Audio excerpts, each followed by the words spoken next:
Hello there, college algebra. In today's video, we're going to be learning how to find the real zeros of the expanded form of a polynomial. So we already know how to solve for a polynomial just like this one, but what happens if we expand it, if we distribute and multiply everything through and get this guy? How do we find the zeros of this? So obviously this is going to be a lot easier to find the zeros of because we know this guy equals this. Now, if we weren't given this right here, how would we find the zeros of this polynomial? Well, the goal of today's video is to actually transform this expanded form back into the simplified form. So let's go ahead and do that with another example. So how do we find the zeros of the expanded polynomial? First thing we do is we have to find all the possible zeros. So in order to do that, we look at our last value, which is 125, and find all the factors that go into that.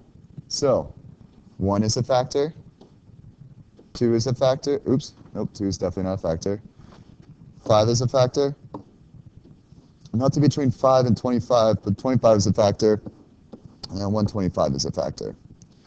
Now, another thing to mention here is that not only are positives a factor, but negatives are a factor as well. So we got to make sure we include the negatives. Now that we have our possible integer values, our possible integer zeros, how do we find the rational zeros? So to do that, we look at our leading coefficient, which is 2. What are factors of 2? So 2 breaks down into 1 and 2. Now with those factors, we're going to divide all of our possible integer zeros up here by 1 and 2. Now obviously anything divided by 1 is just itself. So let's go ahead and write out all of our possible zeros. So 1, now we have to divide 1 by 2, and then 5, and then 5 divided by 2, and then 25, 25 divided by 2, and last but not least, 125 divided by 2. Okay, now those are all of our rational and integer zeros, all of our possible. Now, let's go ahead and move on. So, now that we have all of our possible zeros, we've got to check to see how or which possible zeros work. So the way of doing this is plugging each one of these guys into all your x's. Now, the way you determine if that value is a 0 is that when you plug it in, you should get that your whole function is equal to 0 at that point. So, what's the easy way of doing this? Now, instead of trying to multiply through and all this stuff, let's go ahead and save us a lot of time. So, what I want you guys to do is take out your calculators and go 1 alpha, oops, no alpha, just store into alpha x. So what we're doing is we're storing the value 1 because we want to test to see if 1 works first. So what we're trying to do here is we're trying to see if 1 is a 0. So let me go ahead and rewrite that. Is 1 a 0? Now, we store 1 into x, and so when we click alpha x, we should get 1. Good, so it's stored. Now let's go ahead and put in our function. So I'm going to do 2 alpha x to the 4th power. Make sure we're doing alpha x, not the x's that we use in y equals, to the 3rd power. I'm going to go ahead and pause the video and finish writing this.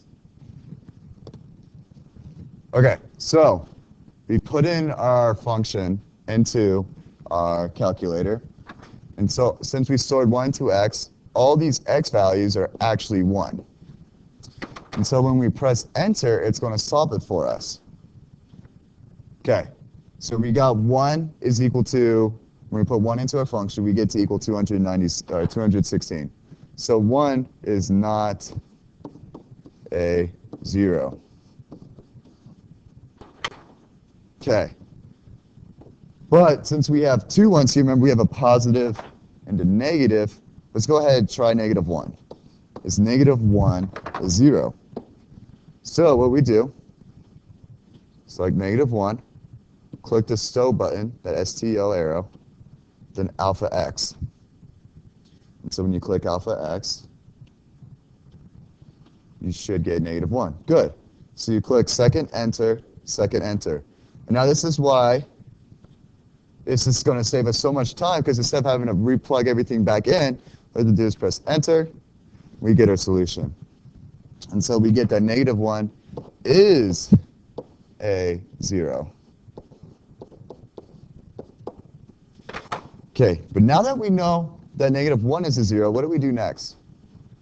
What we want to do is simplify the given polynomial. Remember, we're trying to get it back into that simplified form. So, you know that negative 1 is a 0. So what I'm going to do is actually divide negative 1 by polynomial. You know, I'm going to use synthetic division here. And our reasoning for this is because it's going to help us simplify the expanded version of the polynomial. Okay. How do we do synthetic division? So I want to run through this again. So we drop the 2, multiply by negative 1, so we have negative 2 up here. Add 17, negative 2, get 15. Negative 1 times 15 is negative 15. So we get 0. Negative 125 plus 0 is 125. Negative 1 times 125 is 125. So our remainder is 0, which is good. It's another way to check to make sure negative 1 is a 0, because we want to make sure that negative 1 is a 0. And so when the remainder is 0, we're good. So let's go ahead and rewrite this as a function. So since we're looking at x to the 4th, this guy's going to be x cubed plus 15x squared plus 0x minus 125. And so we can actually rewrite this, since we divided by my negative 1, or since we divided by x plus 1 in this case, because remember, when x is equal to negative 1, we'll get 0. And we can multiply this for whatever our answer was after synthetic division. Good, so we simplified. But there's a problem. The problem is how do we find the zeros of this guy right here? How do we simplify this more? You can't factor, really can't use the quadratic formula. We're a bit lost. So we have to repeat the process over again. So now we want to find all the possible zeros of just this guy. We already know that the 0 here is negative 1, so let's worry about this side of the polynomial. So we have to factor negative 125 and find the factors of 2. We actually end up getting the same thing again, right? Because it's the same numbers, 125 and 2. You won't always get the same numbers, so sometimes you'll have to find all the new possible zeros. But in this case, they happen to be the same. So now that we have all of our possible zeros, how are we going to check to see which one of these possible zeros are actually a 0? So what I'm going to do now is go ahead and put in the new function, just the one that's underlined in green. So 2 alpha x, remember this alpha x cubed plus 15 alpha x squared. I'm going to go ahead and pause the video and finish writing this. All right, so now let's go ahead and check some x values. So we already have negative 1 stored into x. So let's go ahead and check negative 1 in this function right here, just to see if the multiplicity of negative 1 is 2. So we press enter. And so we find out that negative 1 isn't going to have a multiplicity of 2. Let's go ahead and put 5 in. So store alpha x, enter, second enter, second enter. 5 isn't a 0. Okay, let's try negative 5 this time. Store alpha x. Okay, second enter, 0, sweet. So -5 is now a 0, and so now we have to factor that x plus 5 from this guy right here. Okay, so to do that, we have to use synthetic division again. So let's go ahead and find the factors of this bit right here, or what -5 or x plus 5 divides into that. So we don't have to worry about here.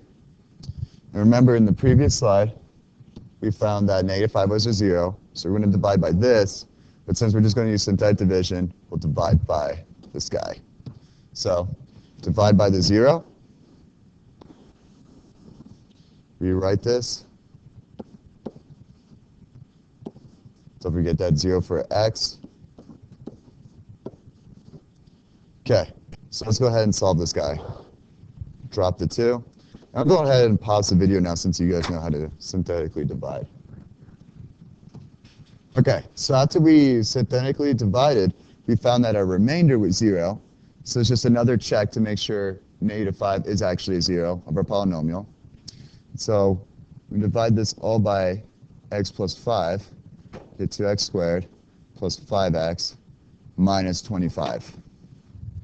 Okay, and so we can rewrite this as x plus 5 times 2x squared plus 5x minus 25. Now we also can't forget the x plus 1 right here, so we need to throw that into our polynomial as well. Okay, so now we simplified our polynomial a little bit more. But now we have to simplify this last bit. But guess what? It's a quadratic. We've been working on simplifying quadratics since day 1 in this class. So how can we solve this guy? Well, if you guys have forgotten your favorite math F word, let's go ahead and factor. So I'm going to go ahead and pause the video. I want you guys to factor this on your own, just as extra practice and review. All right, so I factored it. 10 and -5 are two things that multiply to -50, add up to 5, then factored by grouping. And so I get this guy down here as my final answer. So let's go ahead and substitute that solution to here. So we'll get x plus 1 times x plus 5 times 2x minus 5 times x plus 5. Now, we have two x plus 5s, right? So let's go ahead and just change that to x plus 5 squared. So -5 actually has a multiplicity of 2. Okay, so what are our final zeros? So our zeros are -1 with multiplicity 1, -5 with multiplicity 2. Now we have to set this guy equal to 0, and so we'll also have